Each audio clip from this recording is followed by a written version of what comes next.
Thank you very much for the introduction. This presentation is a bit different as the previous one. Here we are going to address the new problems that appear when we automatize a critical infrastructure in any city about the security. So the presentation illustrates a research line that many universities nowadays are facing, that is including in the automatization systems that you use in a infrastructure, the problem of security. So the new paradigm that has appeared in this problem is that typically the problem of security has been addressed only from the computer side.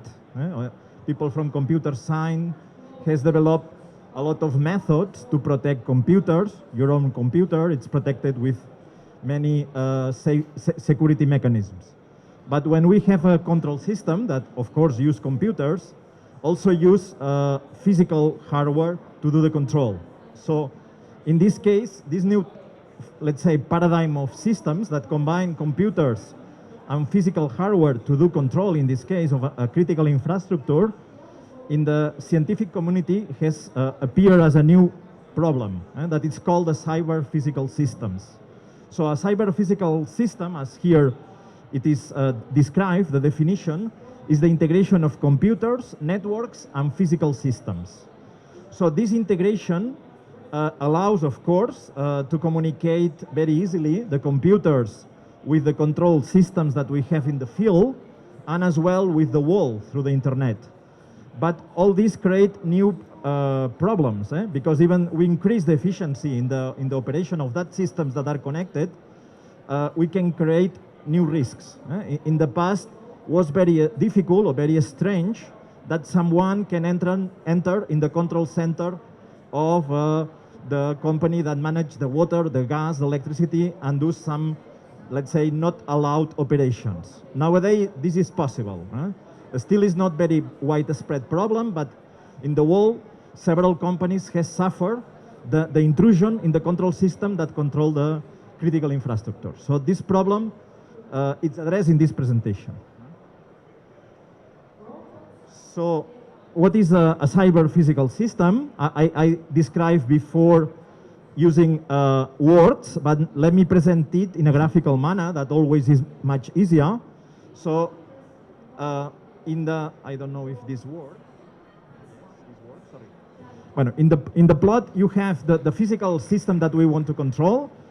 Let's imagine a water network is what I will present later as an application example. And to operate this network, we need a lot of actuators. In the case of water network, could be pumps, valves that we need to move the water from the sources to the consumers. To monitor the network, we typically use sensors, as you know, that measure levels, pressures, flows. And all this information, both actuators and sensors, it's located in the field where we have the installations. But the control center is not there. The people that do the control, and the controller, is very far away, kilometers. So the connection is done through a network. So here is where starts the problem. The communication between the control center and the local controllers that do the job is done through a network. So if someone enters in that network, can create trouble, as you can see later on. So for many years, the industrial control systems that we have in many, let's say, not only critical infrastructures, but also companies, were like isolated islands. They were not connected to the other, let's say, places through public networks. Nowadays, the communication between these control systems and other control systems, it's done through the public network, and this creates the probability of the intrusion. In fact, in the literature, there are now a lot of cases of intrusion in the control systems because of this facility of communications I was mentioning at the beginning. One of the most famous, or one of the first ones, occurs in Iran, and it's called the Stuxnet attack, where some intelligence agency enters in the nuclear reactor of Iran and manipulates the control system. So it's an example. There has been other cases, creating blackouts in the electrical grid, or creating troubles in waste treatment plants. So more and more, we are finding in reality this problem. Many years ago, as I said, was not conceivable that someone can enter in the control system of a critical infrastructure. Nowadays, it's possible. This is why this has motivated a lot of research on that area recently. So what is the difference between the classical, let's say, security mechanism that we have in computer science and the ones that we need in the field of control? Of course, in a cyber-physical systems, we have the two sides. We have, on one side, all the security mechanisms that are still required based on protections that we typically have in the computers, firewalls, encryption, passwords, etc. All the mechanisms that are enforcing the security at the computer level, but also, even we protect this, still it's possible to enter in the control system because the control system still is not protected, or in many cases, as I will discuss, the controllers that are at the end computers, in the past, since we're isolated, were not protected against those attacks. So the idea is that the mechanism that we are investigating protect not only the computer science side, that is already quite protected, of course still there are holes, but not that important as in the control side. Okay? So the point is then that when we have a system that, like a critical infrastructure that is controlled with computers, we need to protect, additionally with the classical mechanisms of security as cryptology, firewalls, etc., we need to embed in the control system some mechanisms that protect the critical infrastructure against those attacks. So why there are differences? Why they are different? Additionally, that these low-level controllers that are microcontrollers are not protected. In most of the current installations that we have of control systems using computers in the field, typically this, differently from your computer, where every day you start the computer and if there is an upgrade, your computer starts upgrading and protecting you against the last, let's say, problem, security problem they have faced. In the computers that we use for control, the upgrades are very difficult because sometimes you need to stop the infrastructure to do the upgrade, restart again, restarting again with new versions create troubles. So it's quite difficult to continuously update the control system. So in general, they are quite updated. They say that, for example, some of the installations still use Windows XP that is not anymore supported by Windows, for example. So this creates a lot of holes, regarding security. Additionally, as I said, these kind of control systems need to operate continuously in real time. You cannot stop and do, let's say, maintenance. You can do when there is a trouble, but not continuously. You have thousands of these controllers in the field. So if you stop them, you stop serving water, serving energy. So this creates a lot of trouble to the consumers. So it's not so obvious how to do this. And additionally, most of the control systems and protocols and let's say all the software developments in some cases are proprietary of the companies, the engineering companies that they have developed the solutions. So it's not very easy to enter in that solutions that are called legacy solutions and to manipulate what is inside. So adding protections becomes even more harder. So when we design a control system to be protected against these cyber security issues, we have, of course, to achieve the classical specifications that any computer system has to satisfy. The specifications are as follows. The classical ones, the first one is the typical one, the confidentiality. This means that when you enter in the system, only the people that is authorized can read the information. This is the classical one.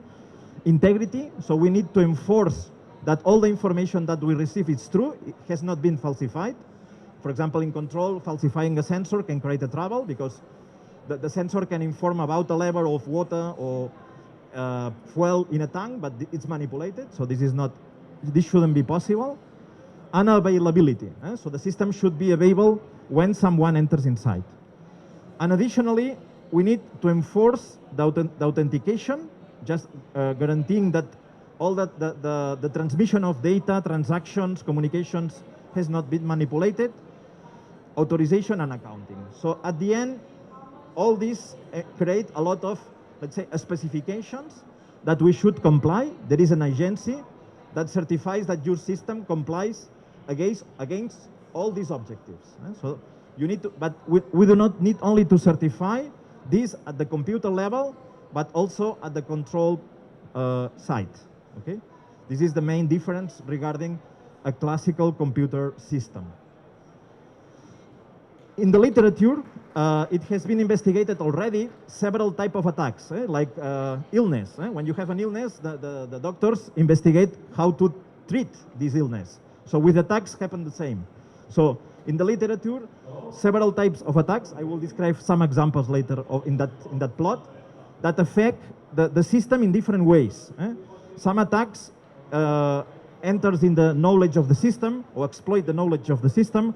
Some others create the disruption of the use of the resources, and some others just expose the information that it's not allowed to be shared to the others. So all these, let's say, three axes in this plot are related with the different types of attacks that I will present later. In particular, the first attack is very known. This attack is very used in computers also. That is, it is known as the denial of service. Basically, the attack consists in the attacker starts sending a lot of, let's say, requests to the computer until it blocks. Okay, so when doing so, you are cutting the control between the link that links the controller with the actuators and the sensors. So you lose the control. So this is one of the problems that has been detected. The next problem that we can face, and this is very curious and also very used, is called the replay attack. The replay attack is what the robbers do when entering a bank. No? They start saving some video, and they start recording this video through the control center. So the people that is in the control center always is seeing the same video while they enter and manipulate what they want. So here is the same with the sensors. The replay attack is recording the measurements of the sensors and reinject in the control center the same signal, so the people in the control center didn't realize that someone is manipulating the system, so they can do malicious actions in the system.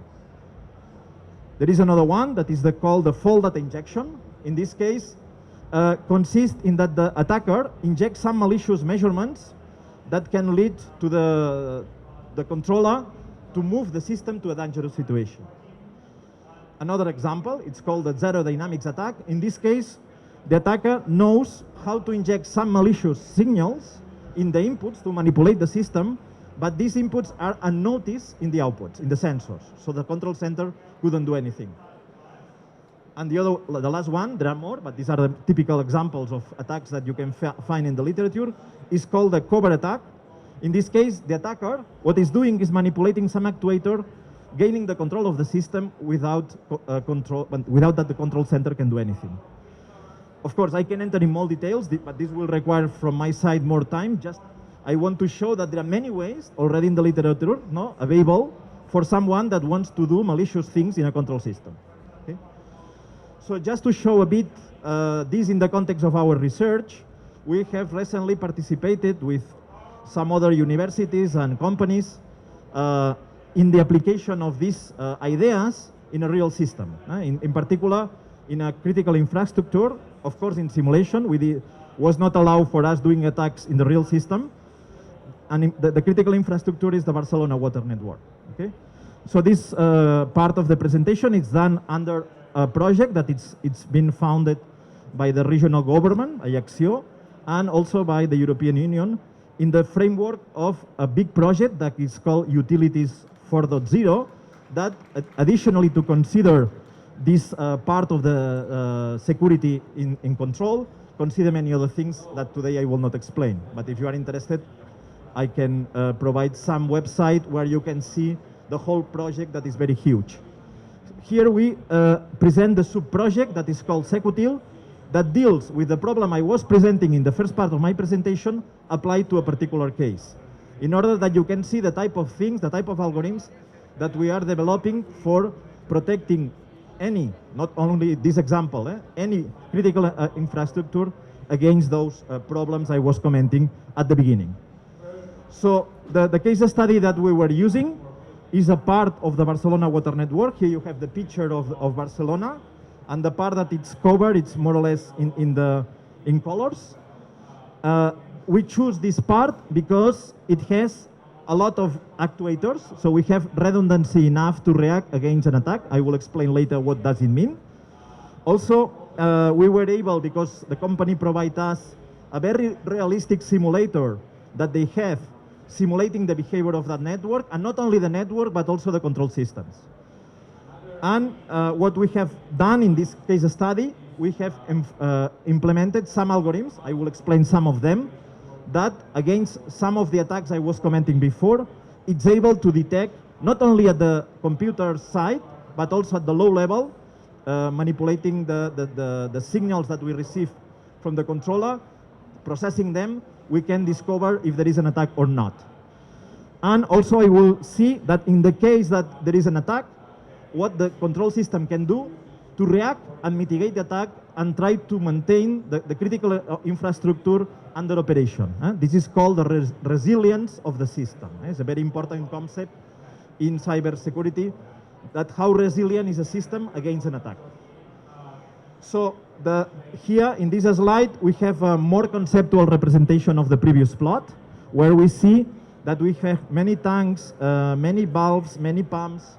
All these elements should be manipulated by the control system. The goal of the control system is to decide from where we extract the water. In the case of Barcelona, we extract the water from two rivers, Llobregat and Besòs, and this river provide the water for the consumers. But this water is extracted when the cost of electricity is cheaper, that is in the night. So the control system decides when to activate the pumping system that consume electricity to send the water from the rivers to the reservoirs that we have in several places of the city to supply the water when the electricity is more expensive, that is during the day, without pumping. This is the control objective of the controller. So here we can see the same network, but now represent in a graph manner. One of the tools that we have to analyze the impact of a fall or an attack, in this case, to the network is by means of graph analysis. Graph analysis provides a manner to discover the impact of the attack. When, for example, some link that we have a pump, the pump station has been under attack, so we cannot manipulate anymore this pumping station, we can discover through the graph analysis how critical is this attack. And we can decide if we need to do something very urgent, like going there and trying to repair immediately, or we have alternative paths in the system that allows us to, let's say, mitigate the effect of the attack, activating other paths that usually are not used, such that we can continue operating the network in spite of the existence of the attack. Okay, so to deal with this, what we do, the first step is to characterize the behavior of the network. This is done through mathematical models. I will not enter on this.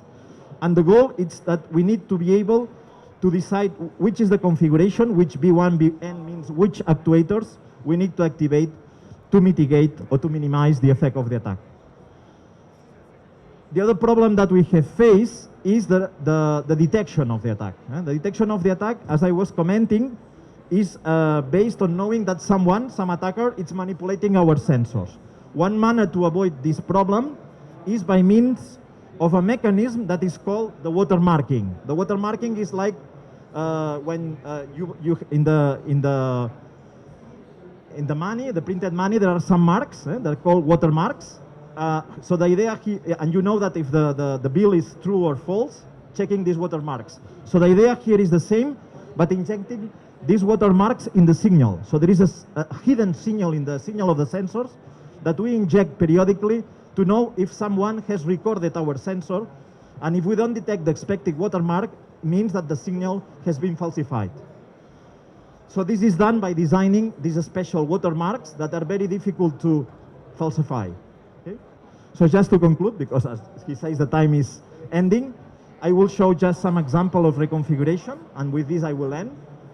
Here we have a part of the network I was commenting before, and here some of the actuators in this network has been modified because of an attack.